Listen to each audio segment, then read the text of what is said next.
يا نهار ابيض.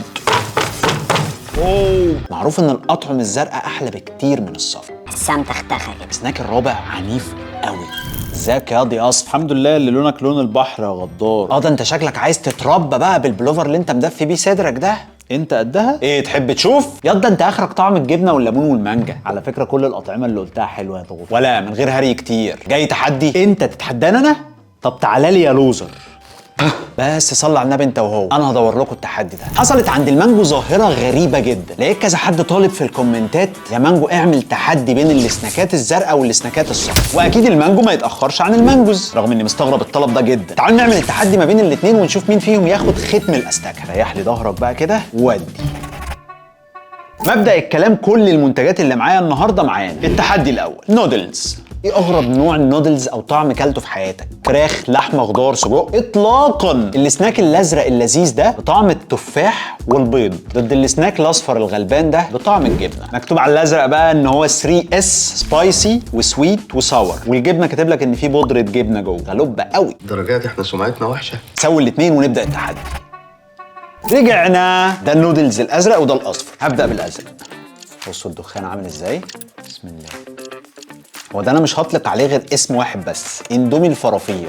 ازيك يا حمام؟ اهلا وسهلا. في طعم شطه بس خفيفه قوي، مش حاسس بطعم التفاح ولا البيض اللي قالوا عليه، بس الكواليتي او جوده النودلز نفسها ماشي حل. فالنودلز الازرق هياخد معايا 7 من 10. الاصفر بقى كان جاي معاه كيسين زياده عن الكيس اللي هو بتاع الشطه، ده باودر جبنه وده خضروات مجففه. شكل الاصفر يفتح النفس اكتر. دي لايقه دي يا مانجو. شوكه تانية عليه حاجات خضرة من فوق وصفرة وحمرة وبودره الجبنه، وحجم النودلز اكبر. حسام تختخه كده.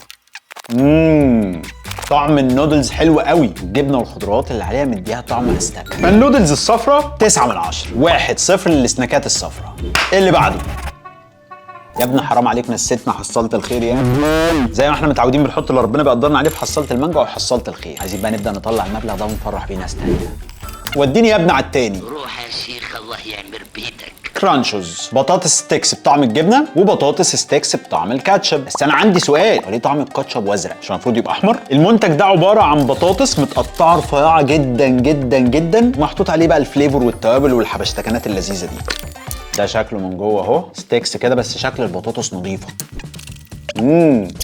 البطاطس حلوه ومش مزيته، مفيهاش البطاطس السوداء دي كتير، بس حاسس ان طعم الجبنه ضعيف مش مكيفاني. النوع الاصفر 8 من 10. البلو. اوه بصوا لونه محمر ازاي، واول ما فتحت اصلا في ريحه كاتشب هفت في وشي كده، نفس النظافه بتاعت البطاطس. بسم الله. بوم بوم بوم. يلا يا راجل بلا كدب بقى بوشك، ده كداب كدب الابل. طعم الكاتشب استكه، بيفكرني بطعم شيبسي بالكاتشب بتاع زمان. 9 من 10 وهو مستريح. وكده التحدي بدأ يسخن. 1 للمنتجات الصفراء، 1 للمنتجات الزرقاء. تيجوا نبلع بعصير الأحلام. دريم، مشروب أزرق بنكهة الكوكتيل ضد مشروب أصفر بنكهة المانجو، وطبعا أنا داخل متحيز له من أولها. المانجو هلا يا نهار ابيض، كانت هتدقشم. السواد بقى والحاجات السوداء اللي عماله تجري في الاتنين دول اسمها بذور الريحان، ليها فوائد كتير. اللي لافت نظري في الاتنين ان الغطا بتاعهم عامل زي غطا دواء الكحه. ما تشغلش بالك يا مانجو. عمو في ايه؟ في دواء كحه كويس في الدولاب. نبدا بالازرق. الله، الريحه دي يا ولاد اللعيبه، تحس بريحه جوافه على ريحه فراوله. ملظلظه جدا، تحسها زلاليه الملمس. بسم الله. يخرب عقلك يلا، خرمانت فاكهه كتير، جوافه على عنب على فراوله، بس الغريب ان في افتر تيست دواء كحه، بس عجبني قوي. نفصل. مانجو. اوف يلا اوف يلا. شكل المانجو بسم الله. حاسس ان كميه الزلال اللي موجوده في المانجا اعلى شويه، ملظلظ اكتر. يا عم عيب يا عم، استغفر الله العظيم يا رب. الحاجات اللي بتجري اكتر برضه، بس طعم المانجا صناعي قوي. المانجا ياخد 7 من 10 والكوكتيل 8 من 10. وبكده النتيجة عزيزي المنجوجو 2 للسناكات الزرقاء و1 للسناكات الصفراء. تعالى ادخلك على السناك الرابع، عنيف قوي. الكاندي ده بيجمد البق حرفيا. الناس اللي موجوده هناك مش عارفين هو اصلا عباره عن ايه. تعالوا نفتح الازرق الاول ونشوف ايه الكلام. ده شكله مرسوم لك عليه جمجمه متجمده، وهنا الانتنسيتي او التركيز بتاعه قايل لك رقم 4. ده باين انه هيبقى مرار طافح. اوبا. في من جوه بقى بونبوني كتير بالوان مختلفه. اللون الاحمر بطعم الكريز، برتقان، ليمون، كولا. تعالوا نجرب الكولا. ايه ده؟ انا لساني جه عليها بس حسيت بكهرباء.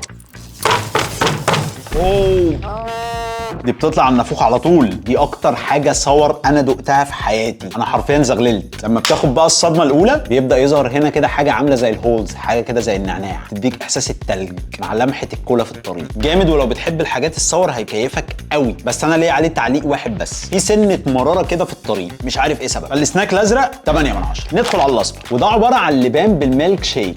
ده ايه الدلع والطرف ده؟ راسم لك من هنا بقى ميلك شيك موز وميلك شيك فراوله. لازم الاول تفك البرشامه بتاعتها من هنا كده اهو، وبعد كده تفتح عادي بقى. يا معلم ده يا باشا العنف ده. بصوا شكل اللبان عامل ازاي، دي قنبله. انا هدوق الموز. بسم الله، يخرب بيت حلاوتك. انا حاسس حرفيا ان اللبانه جواها ميلك شيك بجد. طعم الموز خطير. الاصفر 9 من 10. شويه انتعاش بقى فريش. الاتنين عباره عن ورقه رقيقه جدا تحطها تحت لسانك وعيش وعيش. الازرق طبعا بطعم النعناع وده متوقع، والاصفر بطعم الليمون وده متوقع برضه. تعال نشوف في اي حاجه مكتوب عليه ولا اي حاجه. ده مكتوب لك بنكهه النعناع القوي. طب ليه بتبيع؟ ما بحبش اللي يبيع لي على فكره. سيبني انا احكم اذا كان قوي ولا لا. افتح كده من هنا. ايه بقى؟ تجالها مشرط من هنا. انا ما عنديش حاجه حاميه غير الشوكه اللي كلنا بيها النودلز. هنفتح كده وتقوم فاتحها من هنا، تنزل كده وتسحب بقى ايه ورقه منها. ده شكل الورقه واقع جدا. كل واحده منهم فيها 24 ورقه من دي. بسم الله. وانا حطيتها في بقي اختفت. ادتني سنه طعم ليمون مع انتعاش خفيف قوي كده، بس انا مش لاقيها، حاسسها ضعيفه، ما كيفتنيش. الاصفر 5 من 10. الازرق شكلها هي بالظبط، مزرقه سيكه بس. بسم الله. هو الازرق اقوى فعلا شويه، في طعم نعناع كده تحسه طالع من مناخيرك، مديك سنه انتعاش قويه. الازرق هياخد 7 من 10. وكده 3 للازرق و2 للاصفر. باين الازرق هيعملها ولا ايه؟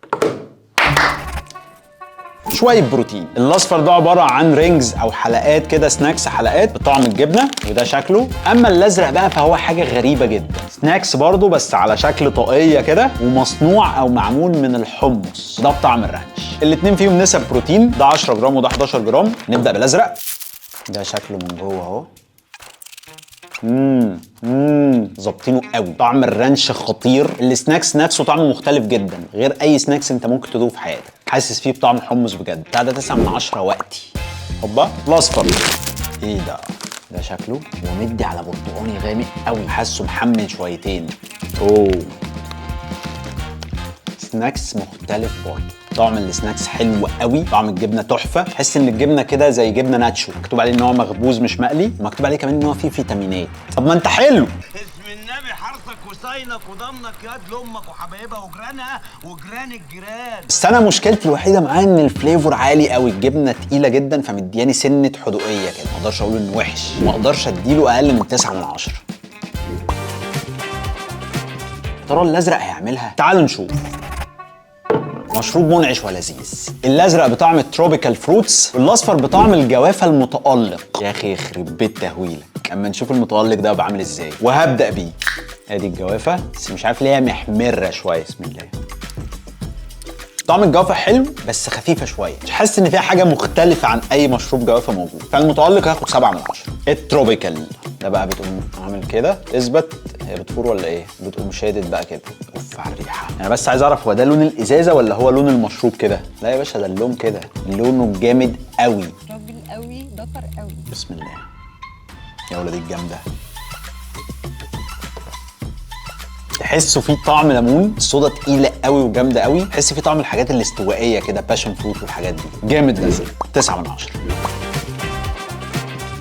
وده معناه ان السناكات الزرقاء هي اللي كسبت وهتاخد ختم الاستاكه. مبروك يا دبابه.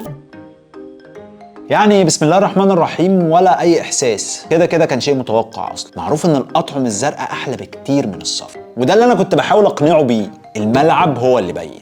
قال لك متوقع. كسب كوسه ويقول لك متوقع. انا لازم اعوض في التحدي الجاي. متواضع قوي. قولوا لي بقى عايزين نجرب ايه تاني الفيديوهات الجايه، لان الفكره دي عجبتني. وطبعا كل الحاجات اللي احنا كلناها وجربناها دي لو هناكلها بالعقل وبالاصول، ما نقعدش نهبد وخلاص. وبما ان انتوا بقى دخلتوني في السكه دي، اللايك والسبسكرايب الشاي بقى عشان تكون اول واحد يشوف الفيديوهات اللي جايه. واخيرا لكل المانجوز، سي يو. انا عرفت انا هعمل ايه.